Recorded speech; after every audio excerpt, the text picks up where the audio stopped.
Welcome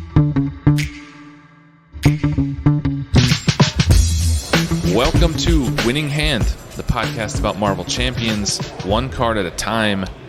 I'm your host, Boom Guy, and I'm here today with Lazy Titan and Keiko. How's it going? Hey, everybody. Welcome back, guys. This is episode 5. If it's a little noisy in the background, that's because we are recording live from the 2023 Con of Heroes. That is where we are right now. Yep, that's my very first one. Very first one. Well, it's only my second. It's only the second they've had. But yeah, so welcome back. For anybody who may be new and found our podcast, I'll just say quickly, this is a podcast about Marvel Champions, the card game, which is a living card game from Fantasy Flight. In every episode, we talk about a single card from the card pool in detail. We break it down thoroughly. So that's the conceit of the podcast. I do want to say right at the start that we have gotten a really great reception, and it has continued as the episodes have gone. So thanks to everybody who has been listening and commenting and downloading, either on YouTube or Spotify, Apple Podcasts, wherever you're listening. Thank you. To those who have left reviews and written reviews, thank you very much. That really helps the podcast grow. So if you have not yet and you enjoy the content, please consider subscribing and leaving a review on the platform of your choice. Yeah, what do you guys think? Any thoughts on that? Reviews, preferably 5 stars, but if something else, then that's all right. But reviews. it does help quite a bit. 5-star reviews especially. Yeah. Thanks everybody. Yeah, no, I will also voice that. Thank you for all for tuning in and watching, and we really do take your feedback to heart.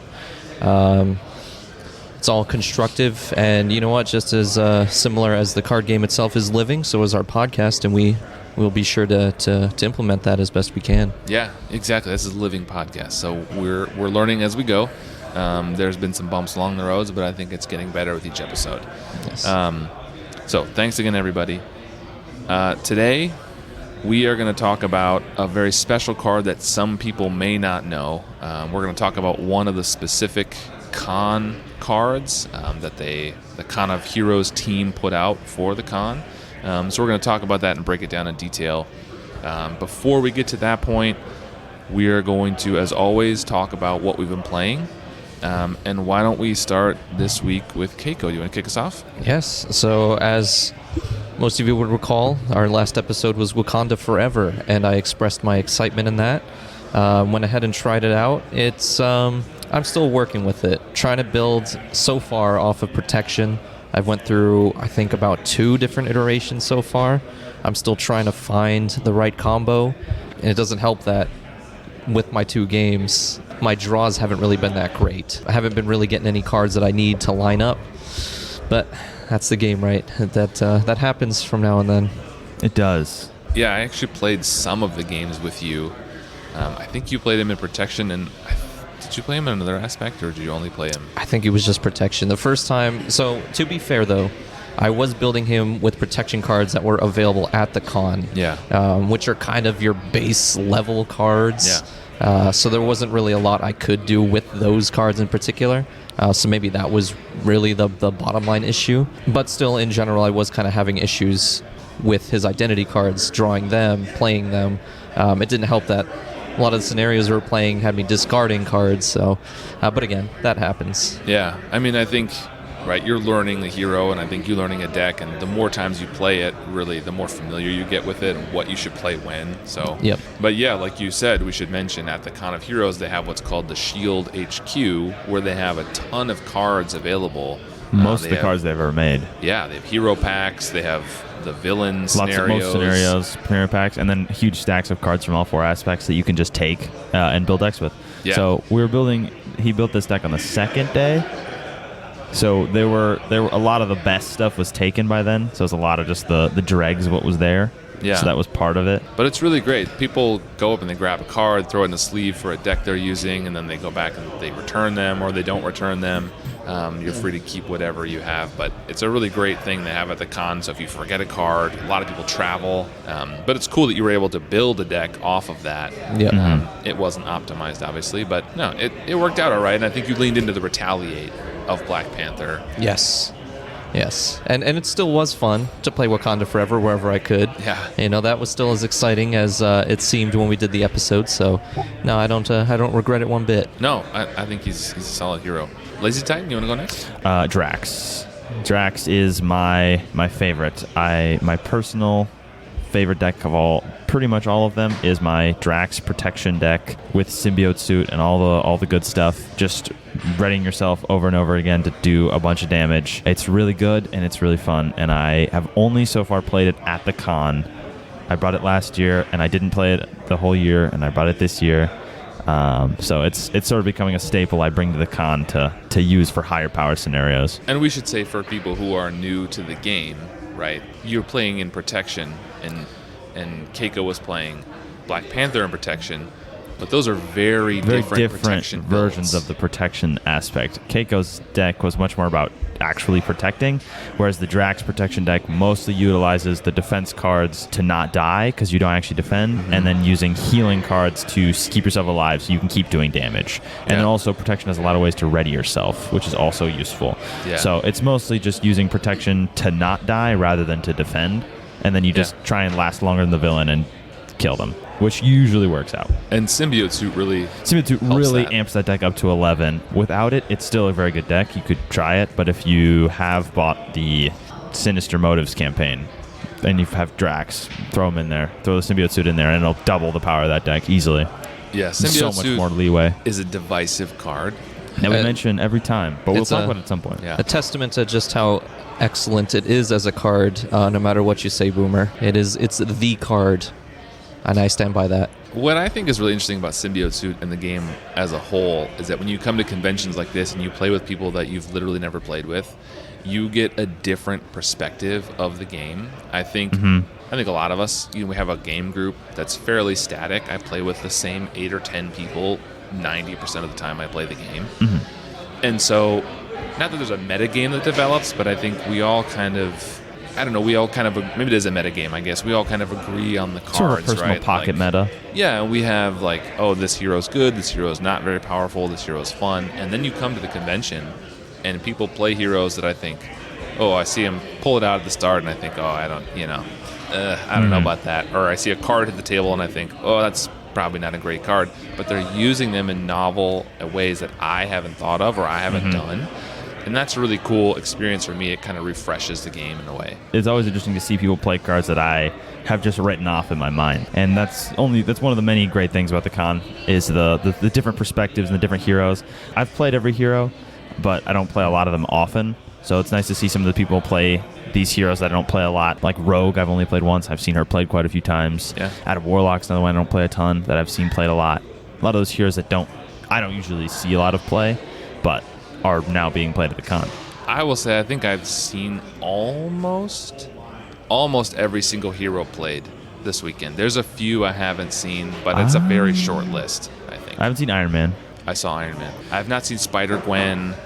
I have not seen Doctor Strange. I guess I haven't played with an Iron Man. I also haven't seen one. But I haven't seen... I don't know if I've seen a She-Hulk. I've seen She-Hulk. I played the She-Hulk. Yeah. Most of the heroes are represented We don't need to go here. through the whole list, but I think I would say of the 40 whatever heroes there are, I've probably seen 30 of them or more. Either played with them or been in close proximity to people playing them.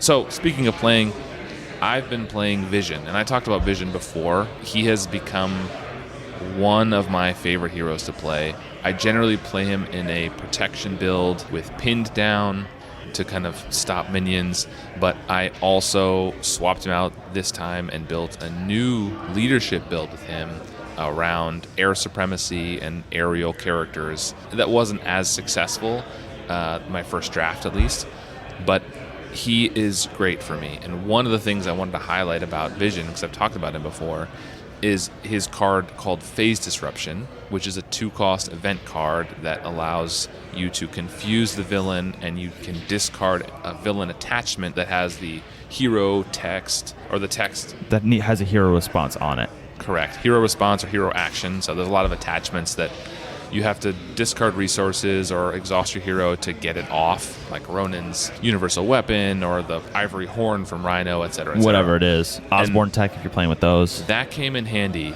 this con so many times. It's always good. Where I just would wipe an attachment off the board. So I had a great time with Vision, playing him in multiple aspects this weekend. I'm really surprised because when he first came out, he was a hero I was not interested in. That was the point of the game where you almost stopped playing. I almost bailed on Champions because I didn't care about Valkyrie and Vision, who came out together. And Vision sat in the box for a long time. And then I finally picked him up, and the last few months he has become top 10 for me in this game, and I have so much fun playing Vision. And also, you playing Vision Protection means that we hit the triple threat. All three of us have been playing Protection. We've all been playing Protection, which we can all now acknowledge is the best aspect. It is the best aspect. It is the most fun aspect. It is the most powerful aspect. It is the best aspect. I enjoy myself some aggression, but Protection is also a way to get more aggression by out playing red. You get to be more aggressive by playing green. Yeah. On principle, I like aggression, but Protection is the best aspect. I like aggression because I'm simple-minded, so I'm going to disagree just to disagree.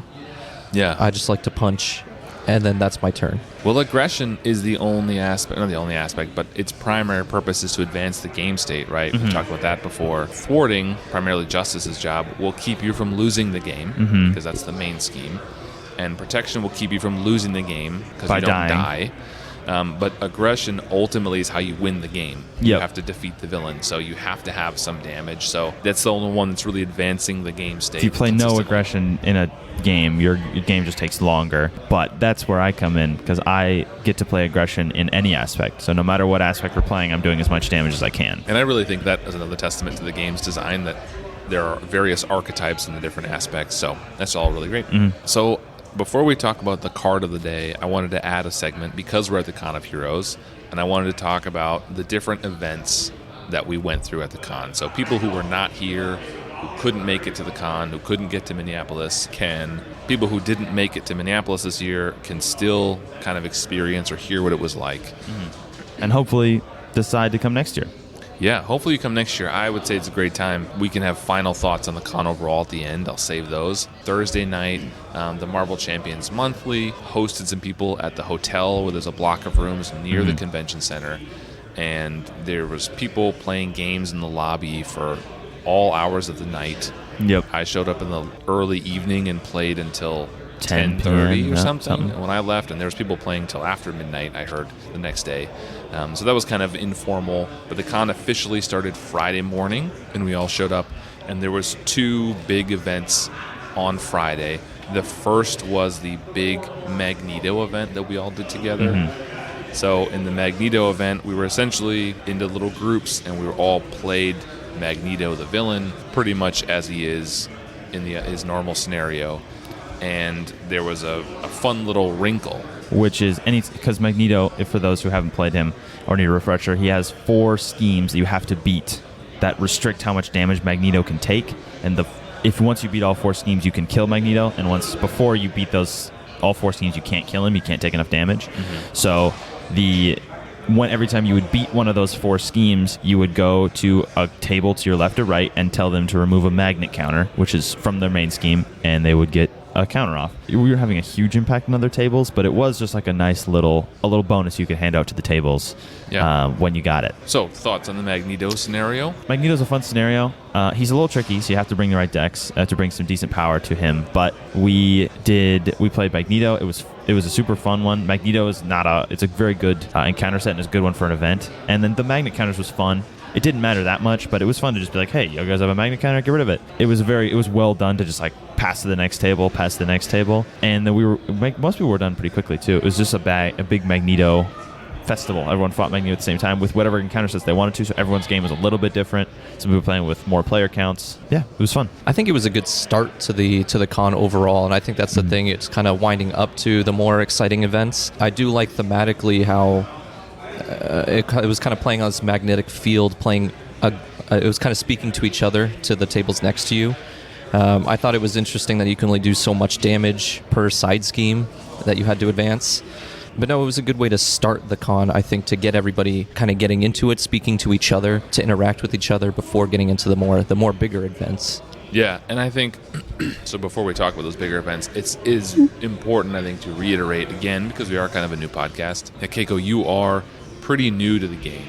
So I don't know if you had played Magneto before, maybe you can speak to that. But as we talk through the con events, I think it's an important lens for some listeners who maybe also be new to the game, for them to listen and hear your thoughts on how these scenarios work. They may be intimidated coming to a con for a game that they are new to. They may think people are very advanced. I know Lazy Titan and I have been in just about since launch. And we play a lot. So feel free to speak to that as we go. No worries. And that partly goes into how I think that it was a good start overall, because for all intents and purposes, it was basically just a regular Magneto scenario that we started with, but with a little interaction. And the one thing I liked about it is because it just kind of started off as just any old scenario, you could basically just jump in with any hero that you're comfortable with. And the thing is, everybody here was very friendly to talk to. Yeah. Normally, you would hear about people having a preference with how many players to play with. But at the con, that's what the whole con is dedicated to, is just playing. Yeah. So nobody cares if you're jumping in, making it a 4-player game, 3-player game. Nobody cares if you're jumping in with what was already a tight-knit group. Everybody's there to play. Everybody there's to have a good time and interact with each other. And that kind of goes back again to how I think that was a good start to get everybody to interact with each other. You mentioned before it was some, interaction, and it was a good warm-up to other scenarios. Next one was the multiverse scenario. Do you want to talk us through that one? Yes. So that's kind of going into the whole topic of the episode, is the multiverse event, which was, we talked a little bit about this, was probably the biggest and most exciting event of the con. So you basically start with the main scheme. Actually, it's a side scheme, but it's permanent. So you start on what's called Incursion Instability. The whole thing involves Kang, Multiverse Hopper, and America Chavez. They're con-exclusive cards. So starting with Incursion Instability side scheme, it's permanent, set up, and hinder 1 per player. When revealed, search the set-aside area and victory display for Kang, Multiverse Hopper, and put him into play engaged with the first player. When defeated, flip this card and resolve its When Revealed ability, which the other side is Stable Incursion, which is permanent. When revealed, put the set-aside America Chavez ally into play under the first player's control. If she is already in play, heal all damage from her instead. When defeated, flip it back to Incursion Instability and resolve its When Revealed. So for this one, I played with Hulk, which for me is not unheard of, but it worked out because the team I was playing with, the synergy worked so well that I was able to actually hold my own weight and be the one who deals out all the damage. I was basically playing how Hulk is supposed to be played because everybody else was covering all the other fields.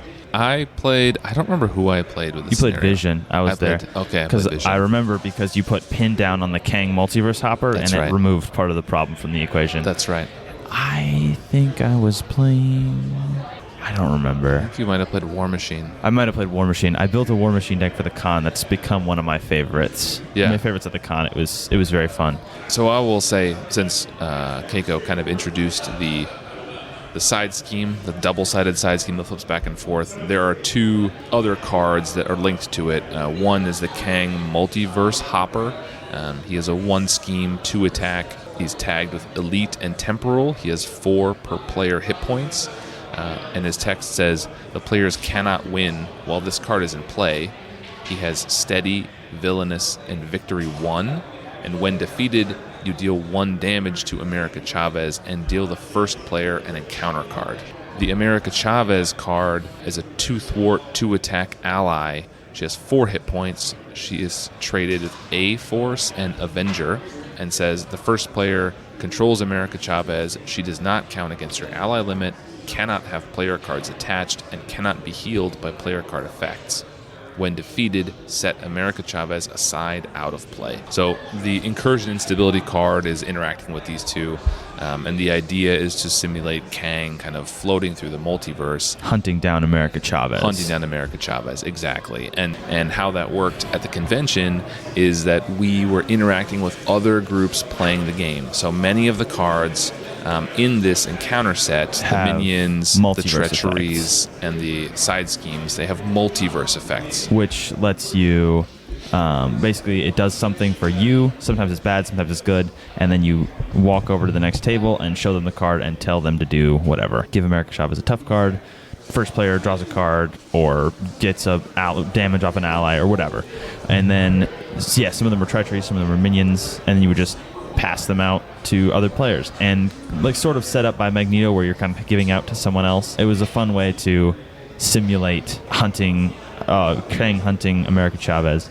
In our game specifically, we didn't flip the side scheme all that much. We flipped it a couple times, but I can imagine it would almost be more fun if you flipped it more often because you're getting that feeling of America Chavez like coming back and forth and popping in and out. I put Pin down on Kang with my Vision deck, and since he only has 2 attack, he's villainous, but it wasn't really. It was all we were dealing with was the boost symbols from his villainous card, so he really was less of a threat, and I don't think the scenario was too easy, but I did think that really helped us a lot, and we didn't have too much trouble with it. But you could, as with everything in this game, you can always scale it up. Yeah. I think the biggest thing with it was just how interactive it was overall with the con itself. Again, going back to what Titan was saying about the effects that you resolve depending on when you defeat a side scheme or a minion or whoever it may be, and basically going to any other table and having them draw 2 cards like you mentioned or confuse the villain. Yeah. It was just really fun to be able to do that. Yeah. And I will say, I don't know if this was mentioned before, the stable incursion side has a crisis icon, and the incursion instability side that pulls out Kang has a boost icon side. So once you pull out Kang, him and the villain have their villainous cards increased, and then once you get America Chavez, you have to clear it again to get Kang back. Yeah, so I will also interject and quickly say all the cards we're talking about, the entire Con of Heroes set that was given out as swag at the con, including this Multiverse Meltdown set, these are all available on the Con of Heroes website. So if you're listening after the con, you can go to their website, you can download the print and play files. They don't sell them, but you can download the files to print and play them at home yourself, or they're also available on Tabletop Simulator, TTS. So if you play the game on Tabletop Simulator, you can also, they're in there. You can also get them if you're interested in playing them, or if you are just curious of what they are, what they look like. And they also all have fantastic custom art. The art is great. Yeah, the art is amazing. I think this set is really great, and it's even if you're only playing at home, either solo or with your small group, I don't think you should not play it. Like, it is really fun, and you might lose some of the multiverse effects, but the cards overall was really it's still fun. A tricky scenario too. It's still a fun one. You still have Kang hopping in back and forth, and America Chavez bouncing in back and forth, because you can flip it over again. You can use her to block and to help yourself stay alive. It might, although his hit points do scale, so he's not that bad, because he had 16 hit points in our game. But if you're playing 2-player or solo, he's got 4 or 8 hit points, so he's a manageable minion. You do have to kill him to win. So that was the second scenario. Any other thoughts? You guys want to talk about that one at all? No. It was just like a nice, short, clean scenario. Mm-hmm. One of the best. Okay, so then the third scenario was the next day. So Friday, after the Magneto and Multiverse was over, it was just kind of open gaming, and people played. The next day, Saturday of the con, pretty early on, almost immediately, we started with the campaign. Yes, the campaign. They created a custom campaign with custom encounter sets and a custom set of 3 villains with separate special things you would use. And the campaign villains were Crossbones, Master Mold, and Mojo. There are specific campaign setup instructions and rules, but there's just a few sets you shuffle into the stuff you already own, or maybe if you don't own it. At the last con and this con, they give you, last time it was called the New Standard, this time it's called Standard Rivalry. They are basically encounter sets that you use in lieu of the standard encounter set, which you're supposed to use in every game, but these ones are much harder. Standard Rivalry was very focused on pulling out your Nemesis set, pulling out your Nemesis minion, and a lot of pulling out your Nemesis side schemes. Some of them pull random cards from your Nemesis set as either boost cards or to reveal them. So that was kind of the trick of this campaign, was that you were always dealing with a Nemesis minion from somebody. There was always something coming out. Using this set with Phoenix means you're going to get Dark Phoenix multiple times a game, which you don't want. So be careful with that. But it was a very fun encounter set. So there are 2 encounter sets. There's one called Standard Rivalry, There's one called Hits for Hire, and those are both interacting heavily with your Nemesis set. So whatever hero you're playing, I think often, or something I hear fairly often from players, is that the Nemesis set doesn't come into play all that often. Like, it requires Shadows of the Past to be pulled out of the Just encounter one deck. card. Each card in this set, Standard Rivalry is a 7-card set, and Hits for Hire is a 6-card set. Each card in both sets pulls out at least one Nemesis card. Correct, from your set. It might be your main minion, it might be your side scheme, or one of the other cards, which is really cool. Keiko, what do you think about this as a new player? No, I kind of touched on what you guys already talked about. I did like how this broke down Shadows of the Past to basically each card to interact with each individual Nemesis card. So drawing any of the Hits for Hire cards, it was interesting to kind of pull one at a time and get the interaction that way and resolve it that way. And even when you do get Shadows of the Past and get to see those Nemesis sets you don't see a lot, it's never really more than one person. It's only ever one person gets it. And then, like, you're playing Nebula and you see Gamora and you see that side scheme and stuff, and it's like, oh, okay. And then you see it and it goes away. Or if you're playing Black Panther, you see Killmonger and then you kill him and he goes away. But with this set, we saw, I believe you were playing Black Panther for one of these scenarios, Keiko, and we saw Killmonger 3 or 4 times. I was playing War Machine. We saw Living Laser and all his encounter cards multiple times. Like, they just come out all over and over and over again. And the cards also, they are just like the standard cards, but also pull your Nemesis sets out. So it is definitely a difficulty jump. Hits for Hire, and it definitely gives a reason for the Nemesis. Nemesi? It definitely gives a reason for the Nemesis to be there. Like, they're supposed to feel like a Nemesis to your hero. And this really puts them into play and makes it more interactive. The whole thing with the con is interactivity, whether it's interacting with other tables or even within your own group. So this definitely worked and played out with getting with other people, newer people, or even people you've already established with. So this one definitely added another layer of having the Nemesis basically be kind of prominent throughout the whole scenario. I will say, I think Standard Rivalry, and if you came to the con last year, there was a set called a New Standard. Those are meant to be shuffled in future games for you if you are tired of Standard or if you want to mix something up, because we see the Standard 7 cards in every single game. I think it's really great. It is a different way to play. It is a kind of a higher challenge for sure. Oh, definitely. But I think that's really good. And one thing I will say about the con kind of overall that all three of us have already touched on is that there's a lot of interactivity, and my initial fear when I was coming to the con last year as my first time, I was worried I was just going to show up and just play a bunch of Marvel Champions, which, if you're listening to the podcast and you like the game enough to listen to a podcast about it, is probably not a bad thing. But I was worried it would just be I'd pay whatever the ticket costs to sit in a room and play Marvel Champions that I could just do at home. I think the entire team of the Marvel Champions Monthly podcast and all the people who put this on have really gone to great lengths to create scenarios and create cards and events, and the raffle that they draw multiple times a day to get prizes out the door. Everything they've done has really enhanced the experience so that I feel like I'm getting something new, I'm getting something fresh, I'm meeting a ton of new people. I'm playing cards I've never seen before, and a lot of us are experiencing those cards for the first time together. I think that's really the great thing about a con. And another thing I will say is that the last year there were some complaints, and this year they immediately addressed all of them. Yes, they made sure to. One of the complaints of last year was that the campaign was a little too long, so this year they shortened it to 3 scenarios instead of 5. Last time, the New Standard had a card that was pretty nasty and made you discard your whole hand that people weren't a fan of. This time, there's not a lot of discarding cards. They addressed a lot of the issues I heard commonly complained about at the con, but they just made it better, and it seemed like that'll probably continue the pattern. It'll just get better every year. Yeah, it's great that they're responsive to feedback like that. And then the final event on yesterday was Sandman. Now, there's not a ton to talk about with that. It was pretty much a standard Sandman encounter.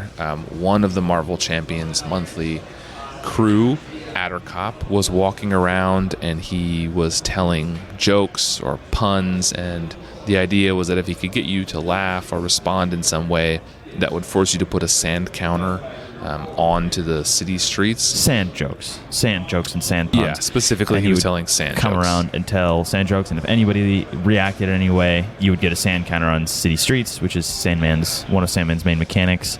When we played, he didn't come to our table. Nope, he didn't come to our table, but I saw him walking around. Yeah, I saw him walking around. He definitely, and it seemed like he got a bunch of people. I was worried that he was going to come to our table and actually make us laugh because it seemed like he had some good material. Yeah. But what is Marvel Champions Monthly, and what was the encounter set that was part of the scenario? Yeah, Marvel Champions Monthly is, I would say, probably the biggest podcast in the Marvel Champions space. To my knowledge. They have an audio podcast. They have a pretty extensive YouTube channel, and it's run by a group of people in the community. Kennedy Hawk and Americano and Addercop and Hone, and I think there's maybe one more. Crimson, I believe, is another one. Crimson, yep. Their podcast is more than monthly. I think it must have started monthly, but now it's fairly consistent. They're the ones that put this con on. They make the Con of Heroes. They make it happen. They put this all together.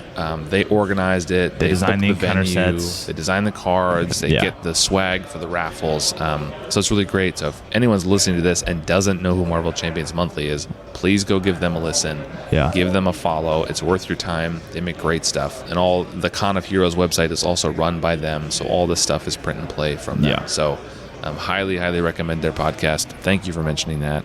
I don't have a ton to say about Sandman. It's a pretty standard Sandman It's just Sandman. set. If you played Sandman before, you know exactly what it's like.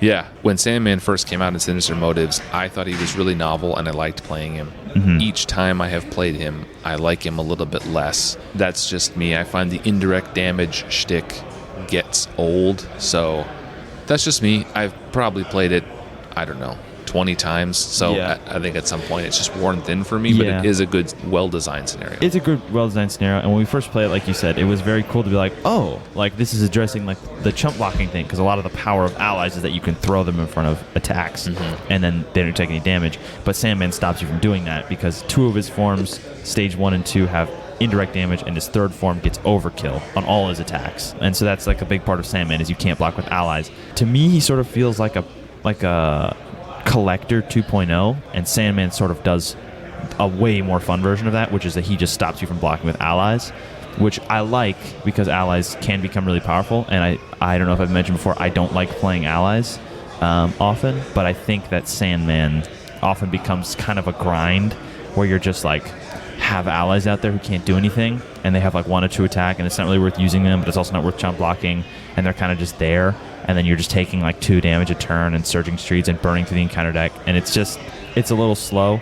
I like where they were going with it, but I think ultimately it's just a little bit of a grindy scenario often, unless you bring some real power to it. If you bring some real power to Sandman, it can be fun. All right, so that kind of wraps up everything that happened in the con, the events at least. I want to talk about the card for today, and then we'll just do final thoughts at the end before we say goodbye.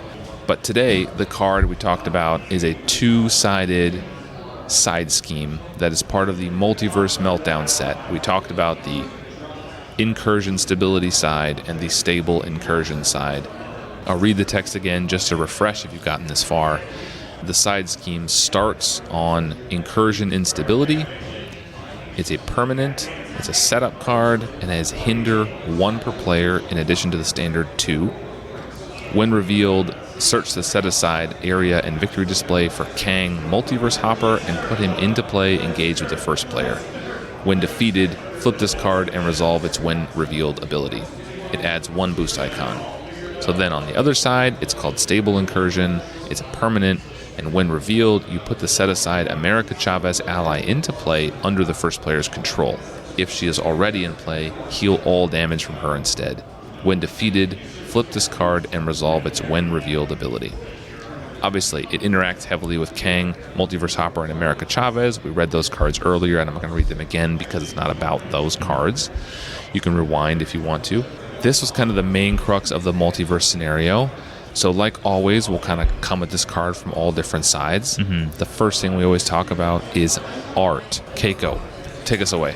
Yes, so you mentioned this briefly, but this was probably the best custom art that wasn't exactly official per se, right? This was made by a group of fans, for fans, but this, you kind of forget just by looking at them at a glance that these are custom-made art. Like, it looks official until you flip them over, and of course it's not the officially printed Marvel logo. Yeah, so this is not art from comics or anything. This is, they commissioned this and did it themselves. Yes. It's really great. I will put a link in the show notes to see these cards on the Con of Heroes website so you can kind of follow along. But yeah, the art, I think it is fantastic across the board. And I think it's only fair to credit the art is by, and I might be mispronouncing this, Chris Acuna. Yeah, it is fantastic. It's great. The starting side, Incursion Instability, I love this art. It has Kang with a portal. It's very like pink or magenta and the kind of light blue hues kind of across the board. The way he's holding it up, the kind of the rift behind him. I think this is a really, really, really awesome card to look at. I love the use of colors, the pink/purple with the blue. It all comes together really well. He kind of gives it this neon look to it, which looks really nice and makes everything pop out. There's use of outlines in white, which makes it really kind of distinguish from foreground, background in every aspect of everything that might normally blend in with each other, but you can distinguish where everything is in space and time. Yeah, this is a fantastic art-wise. And the other side, Stable Incursion, has America Chavez on it. Awesome. It has her trademark star. I mean, I say trademark. I've only seen the movie. I don't know anything about America Chavez other than that. Seems like that's kind of her thing, though, is the star-shaped rift. But it has her jumping out of it. Just the art, the way she looks. Again, the colors, the purple and pink and blue. It pops off the table. This art is awesome in my book. Mm-hmm. Yes.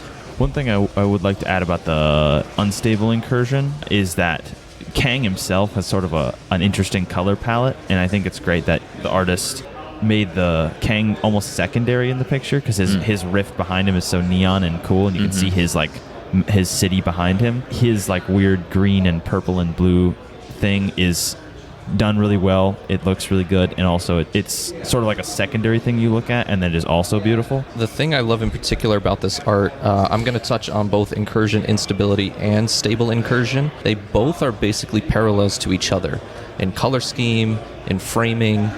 I love that America Chavez's star portal is there, and Kang's rift portal is there. I touched on their color scheme being the same, except Kang's is a little more intense. America Chavez is a little more softer, and I just love that they're kind of both posed almost the same or framed the same, but their poses are different. They're both kind of doing different things, but in similar location. Yeah. Kang looks like he's opening his portal to go do something, and America Chavez looks like she's going to like run away or something. It looks like he looks like he's after somebody, which he is. It's great. The art is awesome for me. So then we kind of touched on it already in terms of theme. I would say for me, again, this is great. This really makes the theme feel alive. You know, it's hard to talk about this side scheme without talking about Kang and the America Chavez cards and then the rest of the set. But the fact that the rest of the set had those multiverse effects that we talked about affected other groups playing around you outside of your play group is an awesome idea. And that really brings the theme home to me. You have them coming in and out of the portals, and the whole scenario was designed to have America Chavez simulate kind of being chased through the multiverse, which is represented by all the different play groups. I think is great. So the theme pops for me too. Yeah, I think it's great. I think the flipping back and forth is really fun, and I think it adds to the theme because America Chavez isn't always in play. Sometimes she's in play, and then she comes back, and then she dies or uses a block, and then comes back again. And it's a fun little game to flip her back and forth. Yeah. So I think, and so then the third thing we should talk about is how much fun it is. Like, how much fun is this scenario? It was a ton of fun. So this overall encounter set doesn't really take away from the overall scenario. It kind of adds to it, and the fact that the side scheme is permanent, it kind of adds an incentive to interact with it. Because America Chavez herself, 4 health, 2 attack and thwart, 1 consequential damage, flipping to Stable Incursion and healing all damage to her. But at the cost of doing that, it's a crisis icon. So of course then you immediately have to flip back to Incursion Instability. Like, it's a very interactive side scheme. Yeah. And she can't really be defeated, right? She's good, but she goes out of play, but then flipping it brings her back. And the fact that she jumps with the first player all the time and doesn't It's not at the cost of your ally limit. It was a really fun encounter set overall. I really enjoyed doing this, and this one in particular I think is something that I'll definitely play normally, just on the outside. I agree. We usually talk about the power of a card. Until now, we've only talked about player cards, so I think it's maybe a different way of coming at power, but the fact that it starts with 2 per player and then gives you a crisis icon in the stable incursion side, and it starts with 2 plus hinder 1 per player and a boost icon, I think the power is good. It feels like it was something you want to interact with. You wanted to be flipping it. If you lost America, you had to flip to get her back. But the crisis icon hurts you, obviously, so that the other schemes might pile up. I think the power is good. It's tricky, but it doesn't feel too punishing. It doesn't feel unfair. It doesn't feel mean, but it does feel like it's something you want to work on. Yeah, I think it's a good power level. One of my favorite parts about the scheme is the crisis icon on the other side. Yeah. So you want to flip it because the boost icon on the other side is bad, but as soon as you flip it, you get America Chavez, and that's great, but then you have to get Kang again. So every time you get America Chavez, Kang is inevitably going to come back. So I think that's a fun little mini game sort of that you can play where every time you want to get the bonus of the quite good ally of America Chavez, you have to suffer the consequences of Kang, which is thematically fun and also really adds to the trickiness because we were playing 4-player and Kang has 16 hit points, villainous and steady. Like he's quite a formidable figure. Any other final thoughts on this card? For me, this is great. I think it's great. 10 out of 10. I had a great time with this. No, yeah. Great time just like you. Yeah, this was the highlight of the con for me. I talked about it before. This is the best of the 4 events. This card is really great. The whole set is awesome. If you're listening to this and you didn't make it to the con, I'm sorry. We missed you. Please go print and play these cards and enjoy them. They are awesome. So with that, let's talk about final thoughts for the con before we say goodbye.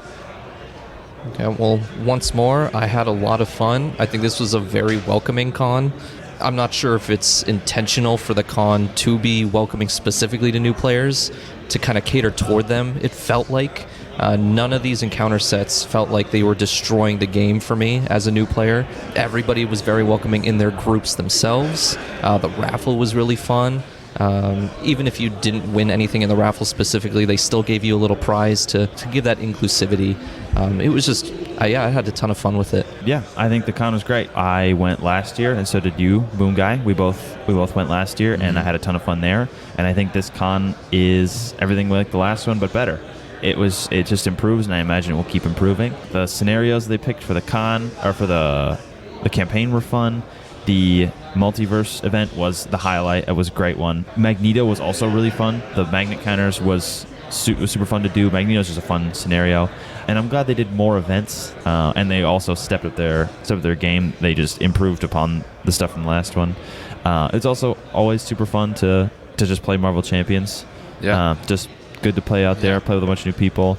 But also seeing the different decks that people build and the different cards that they use that I never thought about is always a fun part. And yeah, it's always fun to build decks, play games, and then go home and rebuild decks, bring new decks the next day of the con, and try it all over again. I had a great time. And for me, final thoughts on the con can't really be separated from the community. And I think you touched on this, Keiko, when you talked about how welcoming it was for new players. I think it is equally welcoming for everybody. Today is Sunday. It's family day, so you can bring your kids and your family for free to play. So there are more kids here playing, like small kids, which is great to see. I think it really welcomes new players. If you jump at a table and this is the first time you've ever played Marvel Champions, I guarantee you everybody at the table will be there to help you through it. They'll be there to make sure you have a good time. I have found the community to be that way online. I think there's a lot of toxic communities online, but I will say in Discord and on Reddit and YouTube and all the communities where this game exists for this space have been great. And I've encountered nothing but people who will want to help you, whether it's figure out a rules question or help you with what to buy next or help play with you online or in person. I found it to be great, and this is an extension of that. Everybody I played with just wants to talk about the game, is excited to be here. This is a niche hobby, and that shows the people who are like dedicated to fly out for a weekend to Minneapolis. So this is really great. I think as a new player, you get a lot out of this. As an experienced player, you get a lot out of this, and everybody in between. So the con for me was a 10 out of 10, and I for sure will pre-buy tickets as soon as they're available for next year. I'm definitely also coming next year. And that's actually something that I'd like to touch on if I could keep that going is you mentioned that there's many toxic communities out there, but Marvel Champions was definitely not one of them. When I first walked in, I was a little intimidated. I came in a little late because of work, which is fine because, like we keep saying, everybody was very welcoming. I was expecting a couple of sticklers. As we know, I mentioned how I play Hulk. Of course, part of that is the joke of just nobody ever plays Hulk. I try to build him as best I can because I want some legitimacy to that joke, but I did bring him. And nobody was against it. Most of the time I brought it up like, hey guys, I brought Hulk, but they were like, oh no, play him. You want to play him? Let's do it. Everybody helped me out through some of the villains that I've never played before. Helped me understand the encounters and all the different scenarios. Now, definitely if you're a newcomer, I would recommend. This is a very welcoming con, very welcoming community. I had a really good time with it. As a living card game, there are constantly updates to the rules. And what was a rule once may not be a rule now, and vice versa. But, there's times during the games where I had a rule wrong, and, I misunderstood it or didn't learn it correctly, or it's been updated in the last 3 years. And people just are happy to point it out. Everyone's referencing the rule book, trying to help each other out, and not in a way that's like trying to call anybody out for not knowing it. It's all helping to build the game. And, we've all been part of communities online and in real life, and I think this is a great one. I've never encountered anybody who is a jerk or is rude about it. You show up late, people are happy to deal you into a game. People are happy to start over. Everyone just wants to play. Everyone's willing to up the player count, add another person in. And I will also say, if you're a new player and maybe you've just got into the game and you're thinking about coming the next year, even if you brought no decks, you'd probably be fine. I guarantee you, every single table you go to, someone would let you play one of their decks. Someone will let you play something, and any table of 3 or less is going to let you join in. So there are some people who came with no decks or came with 1 or 2 decks, and they just sit down, and if someone has a deck they want to share, they play it. And I played someone else's deck too, so it's just a great place. I don't want to kick the dead horse and keep stomping the same point, but I had a great time. I think the con is awesome. I'm sure they'll keep doing it. I hope they will. I'll for sure be here next year, and if anyone is on the fence or wasn't sure if they should come, it's my highest recommendation. If you like the game and you love playing, you should be here. That's kind of our final thoughts. Again, I will put links to all this in the show notes in case you don't know where to find it. I do want to thank everybody again who has been listening and downloading and commenting and giving us feedback on the podcast. We really appreciate it. The growth of the podcast has wildly outperformed my expectations for the first few episodes. I want to just let everybody know where to find us. We are on YouTube. Our channel name is Winning Hand. We are on Instagram at Winning Hand Podcast. And we are each of us on Discord. My Discord name is BoomGuy57. Kaiko64 and Lazy Titan 421. So feel free to talk to us there. I'm usually the one who's on the Discord the most. I'm not terribly active, but if you at me there, I'll get back to you for sure. Happy to chat with anyone about Marvel Champions. You can get us on Apple Podcasts, Google Podcasts, Spotify, Amazon Music, anywhere you get your podcasts, and on YouTube. But for me, signing off for this Con of Heroes special episode, I just want to say thank you. Thanks for listening. All right, thanks for listening. We'll see you next time.